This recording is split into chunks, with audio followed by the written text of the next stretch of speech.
The Assembly will now hear an address by His Excellency Barack Obama, President of the United States of America, and I request protocol to escort His Excellency.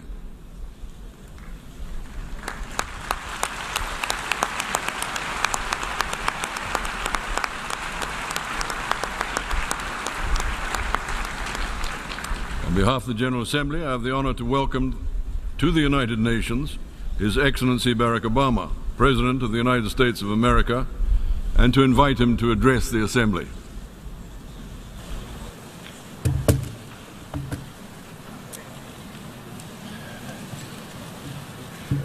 Mr. President, Mr. Secretary General, fellow delegates, ladies and gentlemen. As I address this hall as President for the final time, let me recount the progress that we've made these last 8 years. From the depths of the greatest financial crisis of our time, we coordinated our response to avoid further catastrophe and return the global economy to growth. We've taken away terrorist safe havens, strengthened the non-proliferation regime, resolved the Iranian nuclear issue through diplomacy. We opened relations with Cuba, helped Colombia end Latin America's longest war. And we welcome a democratically elected leader of Myanmar to this Assembly. Our assistance is helping people feed themselves, care for the sick, power communities across Africa, and promote models of development rather than dependence. And we have made international institutions like the World Bank and the International Monetary Fund more representative, while establishing a framework to protect our planet from the ravages of climate change. This is important work. It has made a real difference in the lives of our people. And it could not have happened had we not worked together. And yet, around the globe, we are seeing the same forces of global integration that have made us interdependent also expose deep fault lines in the existing international order. We see it in the headlines every day. Around the world, refugees flow across borders in flight from brutal conflict. Financial disruptions continue to weigh upon our workers and entire communities. Across vast swaths of the Middle East, basic security, basic order has broken down. We see too many governments muzzling journalists and quashing dissent and censoring the flow of information. Terrorist networks use social media to prey upon the minds of our youth, endangering open societies and spurring anger against innocent immigrants and Muslims. Powerful nations contest the constraints placed on them by international law. And this is the paradox that defines our world today. A quarter century after the end of the Cold War, the world is by many measures less violent and more prosperous than ever before. And yet our societies are filled with uncertainty and unease and strife.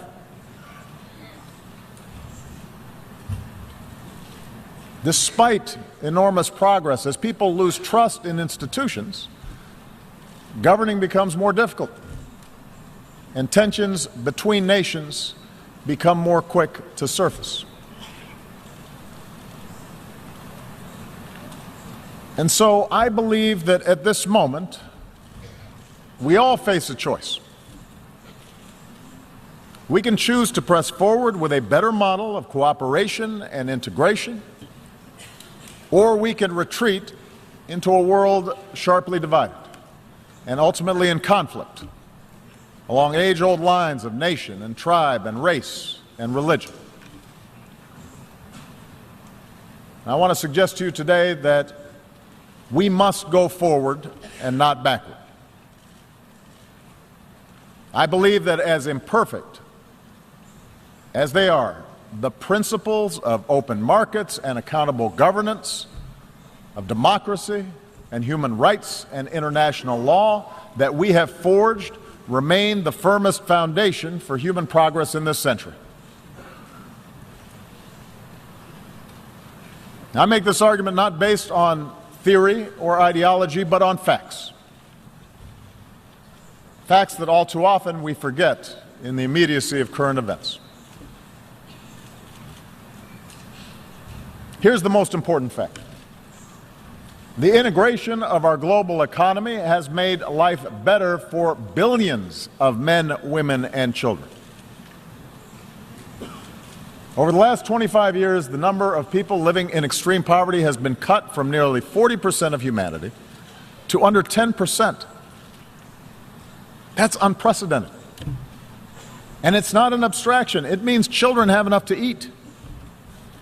Mothers don't die in childbirth. Meanwhile, cracking the genetic code promises to cure diseases that have plagued us for centuries. The internet can deliver the entirety of human knowledge to a young girl in a remote village on a single handheld device.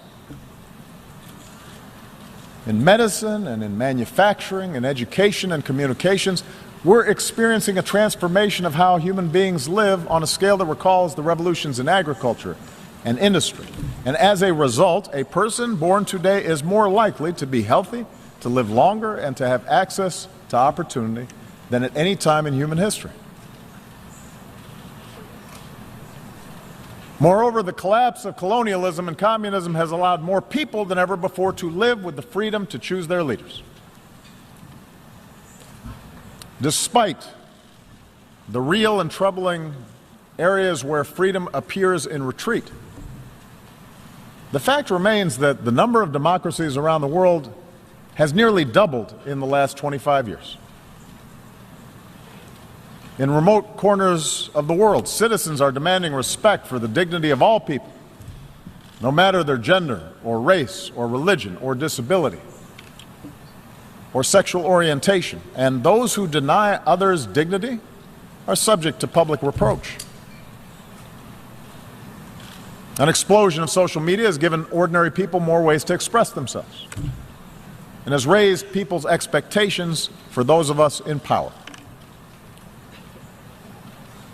Indeed, our international order has been so successful that we take it as a given that great powers no longer fight world wars, that the end of the Cold War lifted the shadow of nuclear Armageddon, that the battlefields of Europe have been replaced by peaceful union, that China and India remain on a path of remarkable growth. I say all this not to whitewash the challenges we face or to suggest complacency. Rather, I believe that we need to acknowledge these achievements in order to summon the confidence to carry this progress forward and to make sure that we do not abandon those very things that have delivered this progress. In order to move forward, though, we do have to acknowledge that the existing path to global integration requires a course correction. Because too often those trumpeting the benefits of globalization have ignored inequality within and among nations, have ignored the enduring appeal of ethnic and sectarian identities, have left international institutions ill-equipped, underfunded, under-resourced in order to handle transnational challenges. And as these real problems have been neglected, alternative visions of the world have pressed forward, both in the wealthiest countries and in the poorest. Religious fundamentalism, the politics of ethnicity or tribe or sect, aggressive nationalism, a crude populism, sometimes from the far left, but more often from the far right, which seeks to restore what they believe was a better, simpler age free of outside contamination. We cannot dismiss these visions. They are powerful. They reflect dissatisfaction among too many of our citizens. I do not believe those visions can deliver security or prosperity over the long term. But I do believe that these visions fail to recognize at a very basic level our common humanity. Moreover, I believe that the acceleration of travel and technology and telecommunications, together with a global economy that depends on a global supply chain, makes it self-defeating ultimately for those who seek to reverse this progress. Today, a nation ringed by walls would only imprison itself.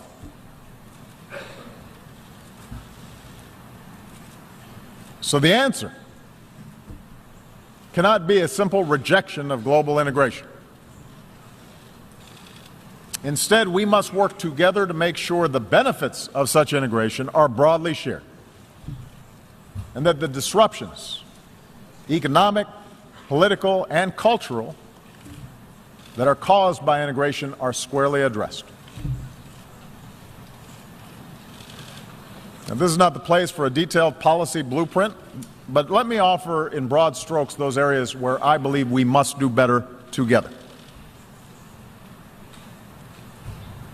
It starts with making the global economy work better for all people and not just for those at the top.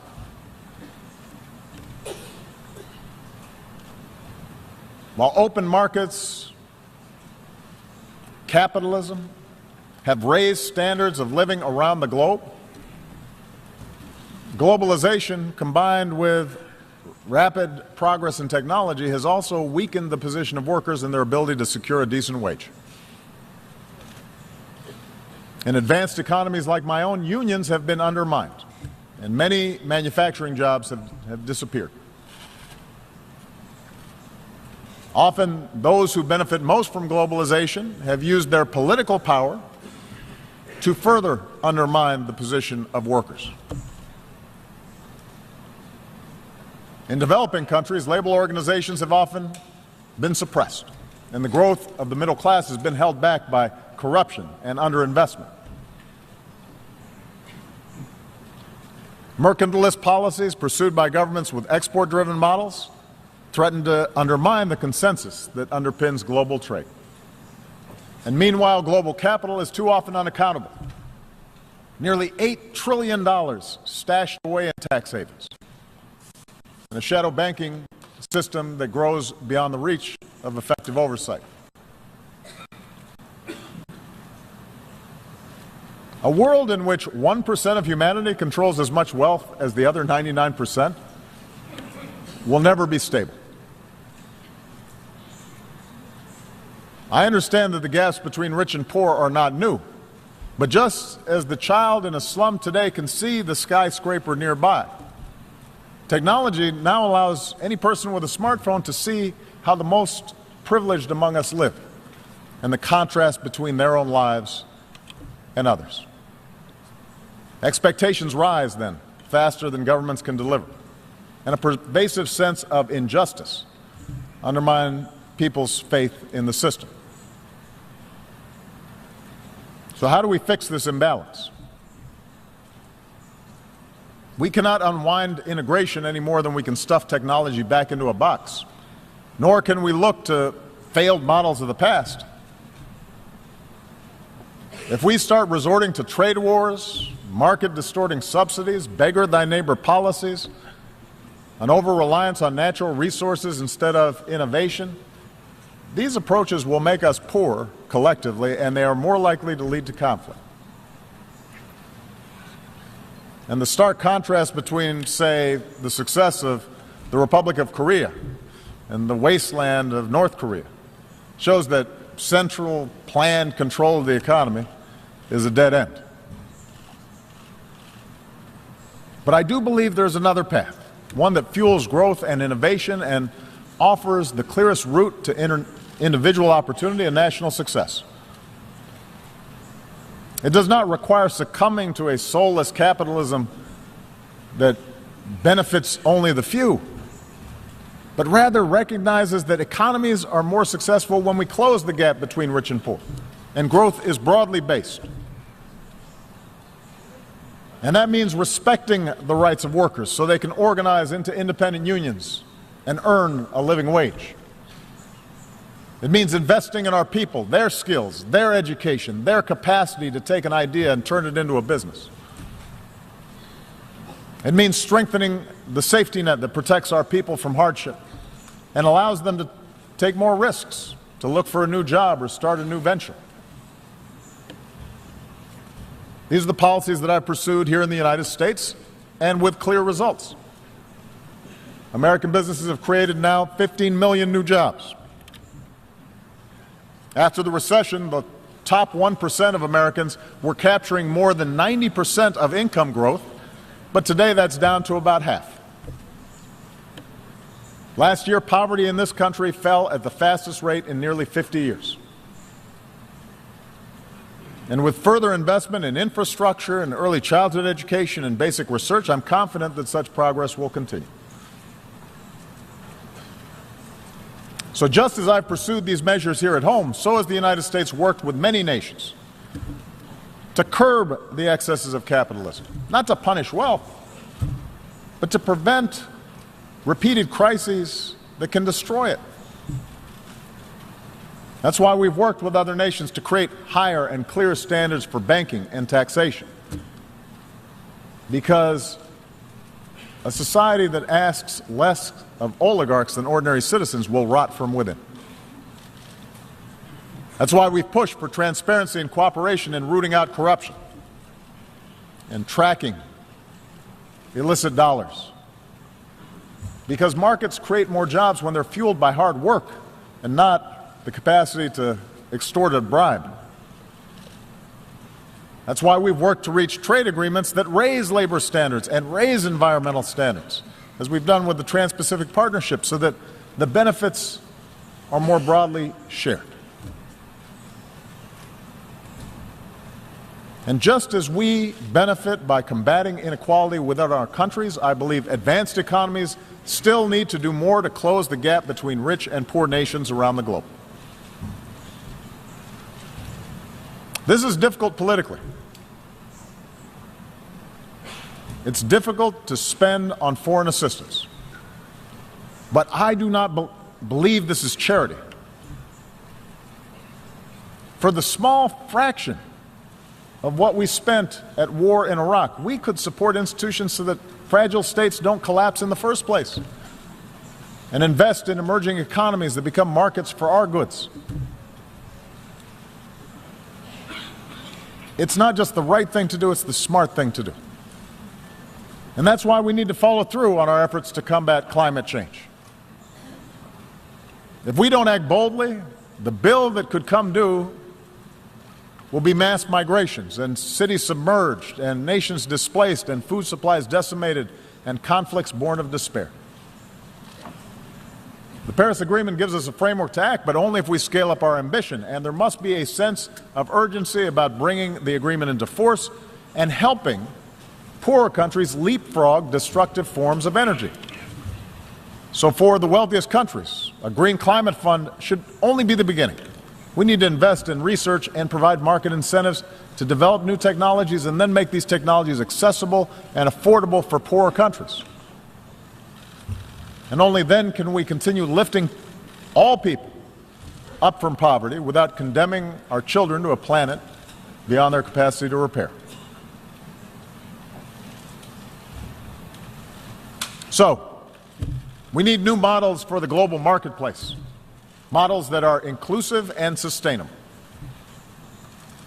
And in the same way, we need models of governance that are inclusive and accountable to ordinary people.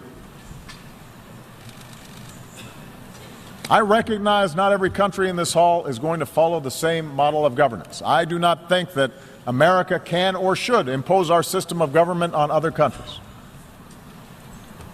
But there appears to be a growing contest between authoritarianism and liberalism right now. And I want everybody to understand, I am not neutral in that contest. I believe in a liberal political order, an order built not just through elections and representative government, but also through respect for human rights and civil society and independent judiciaries and the rule of law. I know that some countries which now recognize the power of free markets still reject the model of free societies. And perhaps those of us who have been promoting democracy feel somewhat discouraged since the end of the Cold War, because we've learned that liberal democracy will not just wash across the globe in a single wave. It turns out building accountable institutions is hard work, the work of generations. The gains are often fragile. Sometimes we take one step forward and then two steps back. In countries held together by borders drawn by colonial powers, with ethnic enclaves and tribal divisions, politics and elections can sometimes appear to be a zero-sum game. And so, given the difficulty in forging true democracy in the face of these pressures, it's no surprise that some argue the future favors the strong man, a top-down model, rather than strong democratic institutions. But I believe this thinking is wrong. I believe the road of true democracy remains the better path. I believe that in the 21st century, economies can only grow to a certain point until they need to open up, because entrepreneurs need to access information in order to invent. Young people need a global education in order to thrive. Independent media needs to check the abuses of power. Without this evolution, ultimately expectations of people will not be met. Suppression and stagnation will set in. And history shows that strong men are then left with two paths: permanent crackdown, which sparks strife at home, or scapegoating enemies abroad, which can lead to war. Now, I will admit, my belief that governments serve the individual and not the other way around is shaped by America's story. Our nation began with a promise of freedom that applied only to the few, but because of our democratic Constitution, because of our Bill of Rights, because of our ideals, ordinary people were able to organize and march and protest, and ultimately those ideals won out. Open doors for women and minorities and workers in ways that made our economy more productive and turned our diversity into a strength. That gave innovators the chance to transform every area of human endeavor. That made it possible for someone like me to be elected President of the United States. So yes, my views are shaped by the specific experiences of America, but I do not think this story is unique to America. Look at the transformation that's taken place in countries as different as Japan and Chile, Indonesia, Botswana.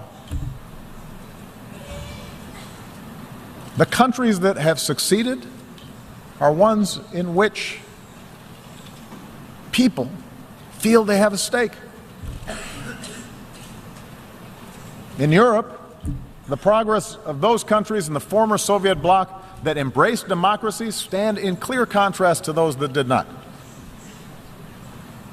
After all, the people of Ukraine did not take to the streets because of some plot imposed from abroad.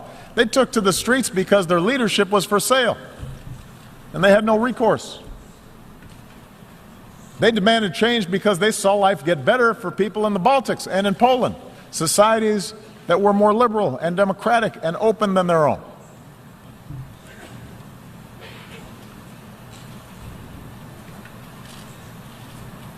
So those of us who believe in democracy,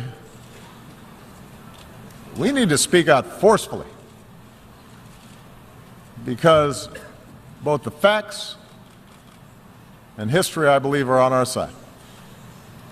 That doesn't mean democracies are without flaws. It does mean that the cure for what ails our democracies is greater engagement by our citizens, not less. Yes, in America, there is too much money in politics, too much entrenched partisanship, too little participation by citizens, in part because of a patchwork of laws that makes it harder to vote. In Europe, a well-intentioned Brussels often became too isolated from the normal push and pull of national politics. Too often in capitals, decision makers have forgotten that democracy needs to be driven by civic engagement from the bottom up, not governance by experts from the top down. And so these are real problems. And as leaders of democratic governments make the case for democracy abroad, we better strive harder to set a better example at home. Moreover, every country will organize its government informed by centuries of history and the circumstances of geography and the deeply held beliefs of its people. So I recognize a traditional society may value unity and cohesion more than a diverse country like my own, which was founded upon what at the time was a radical idea, the idea of the liberty of individual human beings, endowed with certain God-given rights.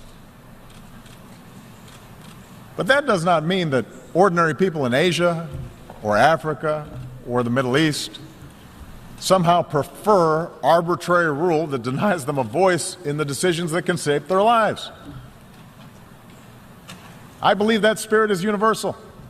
And if any of you doubt the universality of that desire, listen to the voices of young people everywhere who call out for freedom and dignity and the opportunity to control their own lives.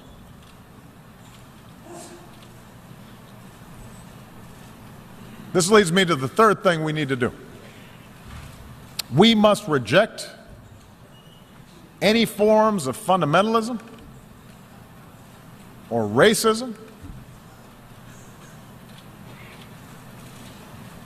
or a belief in ethnic superiority that makes our traditional identities irreconcilable with modernity. Instead, we need to embrace the tolerance that results from respect of all human beings. It's a truism that global integration has led to a collision of cultures. Trade, migration, the internet, all these things can challenge and unsettle our most cherished identities. We see liberal societies express opposition when women choose to cover themselves. We see protests responding to Western newspaper cartoons that caricature the Prophet Muhammad. In a world that left the age of empire behind, we see Russia attempting to recover lost glory through force. Asian powers debate competing claims of history. And in Europe and the United States, you see people wrestle with concerns about immigration and changing demographics and suggesting that somehow people who look different are corrupting the character of our countries. Now, there's no easy answer for resolving all these social forces, and we must respect the meaning that people draw from their own traditions, from their religion, from their ethnicity, from their sense of nationhood.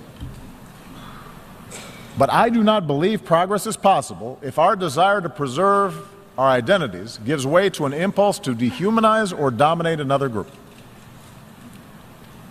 If our religion leads us to persecute those of another faith, if we jail or beat people who are gay, if our traditions lead us to prevent girls from going to school, if we discriminate on the basis of race or tribe or ethnicity, then the fragile bonds of civilization will fray.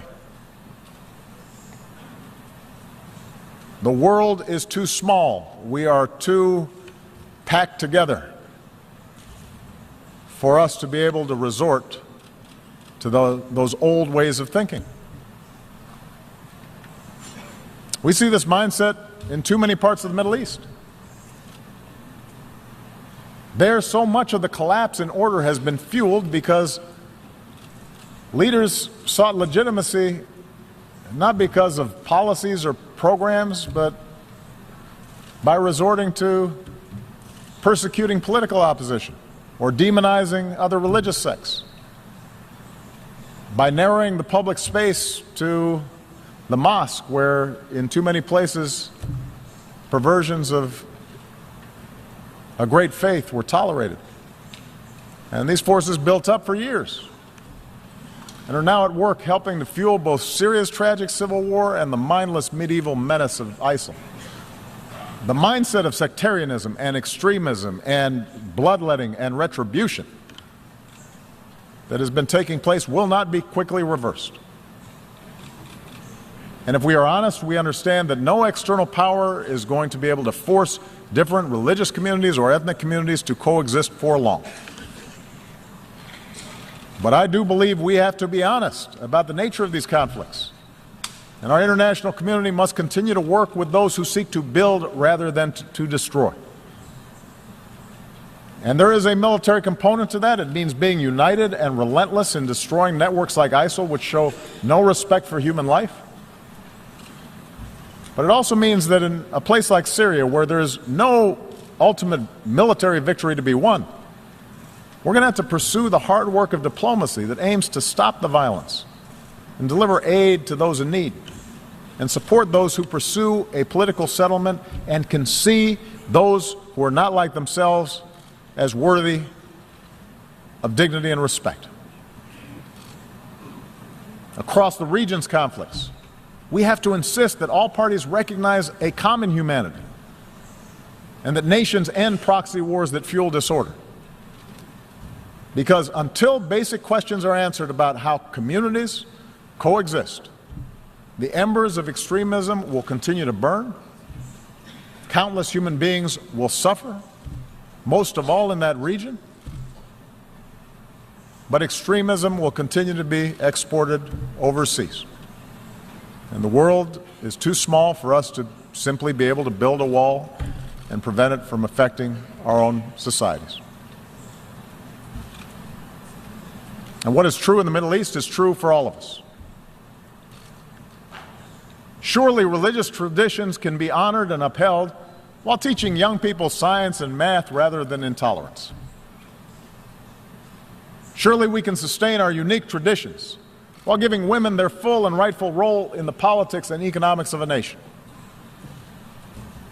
Surely we can rally our nations to solidarity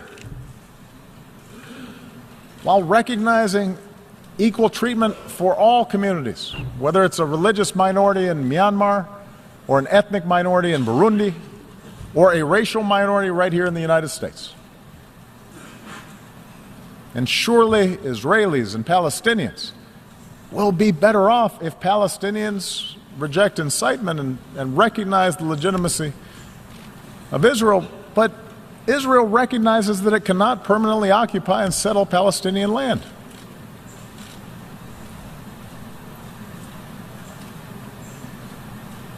We all have to do better as leaders in tamping down rather than encouraging a notion of identity that leads us to diminish others. And this leads me to the fourth and final thing we need to do, and that is sustain our commitment to international cooperation rooted in the rights and responsibilities of nations. As President of the United States, I know that for most of human history, power has not been unipolar. And the end of the Cold War may have led too many to forget this truth. I've noticed as president that at times both America's adversaries and some of our allies believe that all problems were either caused by Washington or could be solved by Washington. And perhaps too many in Washington believe that as well.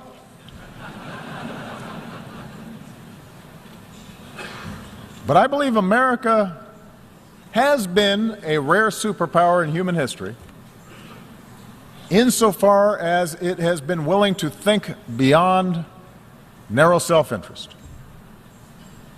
That while we've made our share of mistakes over these last 25 years, and I've acknowledged some, we have strived, sometimes at great sacrifice, to align better our actions with our ideals. And as a consequence, I believe we have been a force for good. We have secured allies. We've acted to protect the vulnerable. We've supported human rights and welcomed scrutiny of our own actions. We've bound our power to international laws and institutions. When we've made mistakes, we've tried to acknowledge them. We have worked to roll back poverty and hunger and disease beyond our borders, not just within our borders.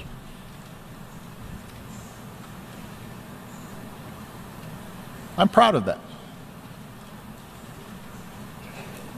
But I also know that we can't do this alone.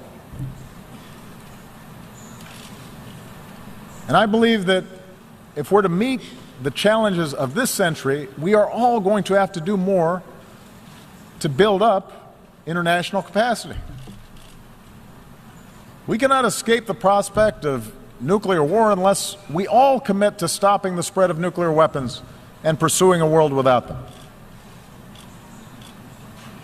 When Iran agrees to accept constraints on its nuclear program, that enhances global security and enhances Iran's ability to work with other nations. On the other hand, when North Korea tests a bomb, that endangers all of us. And any country that breaks this basic bargain must face consequences.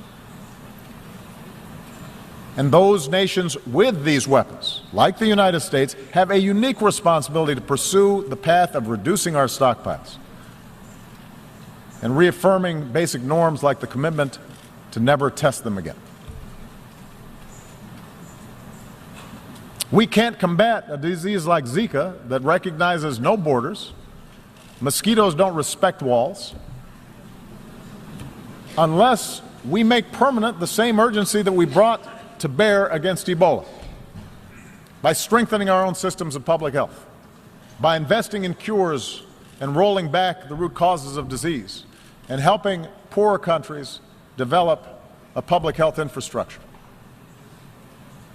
We can only eliminate extreme poverty if the sustainable development goals that we have set are more than words on paper. Human ingenuity now gives us the capacity to feed the hungry and give all of our children, including our girls, the education that is the foundation for opportunity in our world. But we have to put our money where our mouths are. And we can only realize the promise of this institution's founding, to replace the ravages of war with cooperation, if powerful nations, like my own, accept constraints. Sometimes I'm criticized in my own country for professing a belief in international norms and multilateral institutions, but I am convinced that in the long run, giving up some freedom of action, not giving up our ability to protect ourselves or pursue our core interests, but binding ourselves to international rules over the long term enhances our security. And I think that's not just true for us.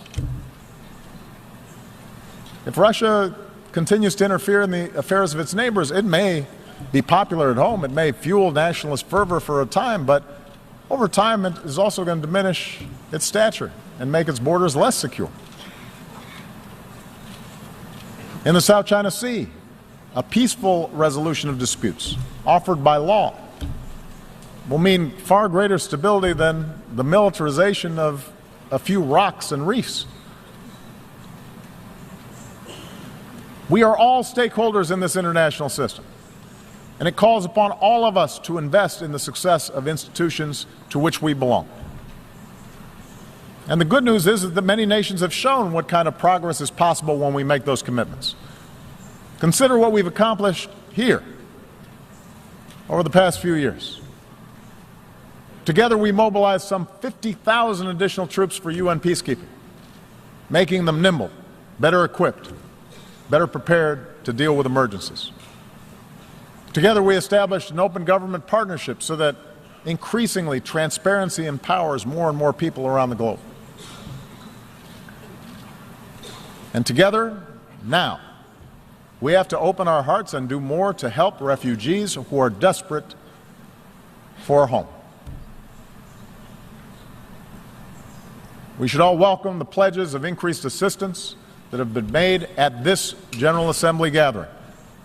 I'll be discussing that more this afternoon, but we have to follow through even when the politics are hard. Because in the eyes of innocent men and women and children who, through no fault of their own, have had to flee everything that they know, everything that they love, we have to have the empathy to see ourselves. We have to imagine what it would be like for our family, for our children, if the unspeakable happened to us. And we should all understand that ultimately our world will be more secure if we are prepared to help those in need and the nations who are carrying the largest burden with respect to accommodating these refugees. There are a lot of nations right now that are doing the right thing. But many nations, particularly those blessed with wealth and the benefits of geography, they can do more to offer a hand. Even if they also insist that refugees who come to our countries have to do more to adopt to the customs and conventions of the communities that are now providing them a home.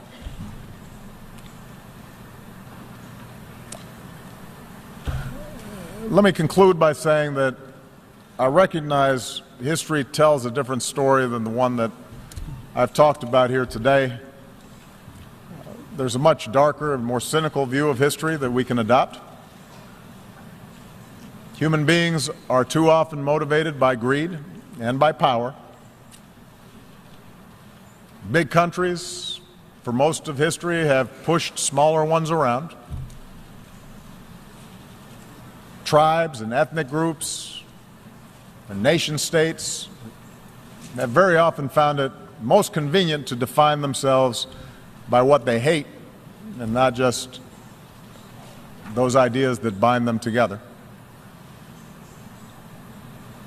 Time and again, human beings have believed that they finally arrived at a period of enlightenment, only to repeat then cycles of conflict and suffering. Perhaps that's our fate. We have to remember that the choices of individual human beings led to repeated world war. But we also have to remember that the choices of individual human beings created a United Nations so that a war like that would never happen again.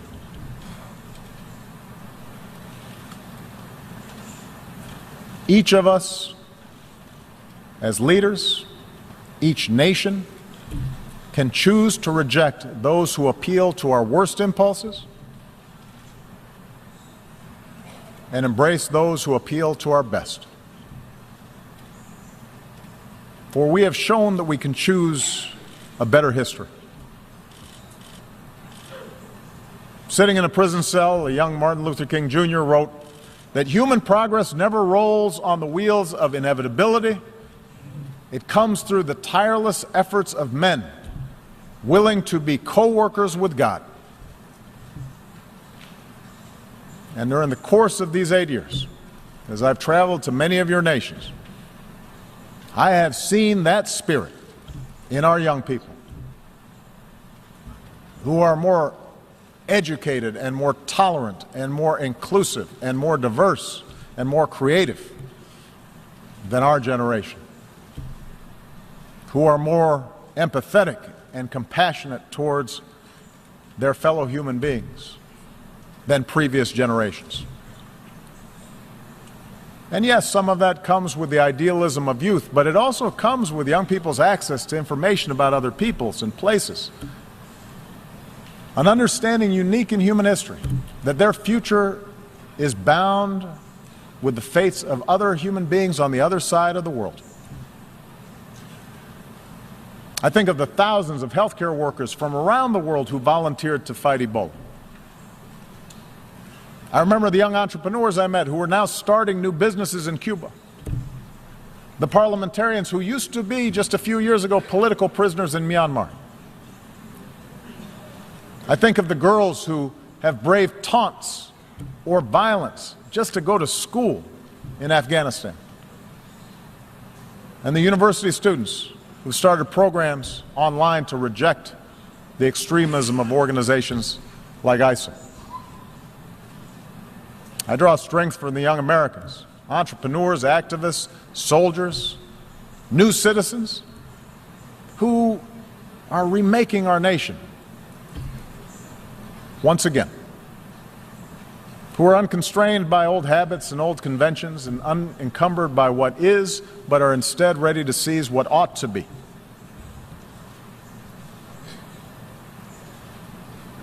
My own family is made up of the flesh and blood and traditions and cultures and faiths from a lot of different parts of the world. Just as America has been built by immigrants from every shore. And in my own life, in this country, and as president, I have learned that our identities do not have to be defined by putting someone else down, but can be enhanced by lifting somebody else up. That they don't have to be defined in opposition to others, but rather by a belief in liberty and equality and justice and fairness. And the embrace of these principles as universal doesn't weaken my particular pride, my particular love for America. It strengthens it. My belief that these ideals apply everywhere doesn't lessen my commitment to help those who look like me or pray as I do or pledge allegiance to my flag. But my faith in those principles does force me to expand my moral imagination and to recognize that I can best serve my own people.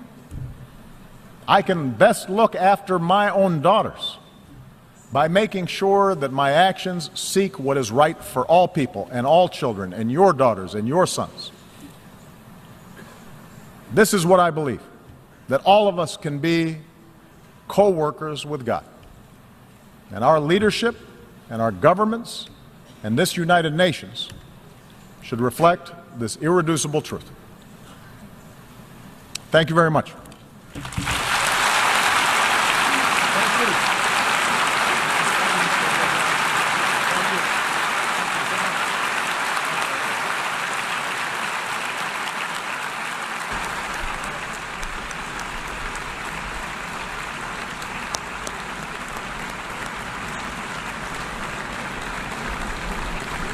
On behalf of the General Assembly, I wish to thank the President of the United States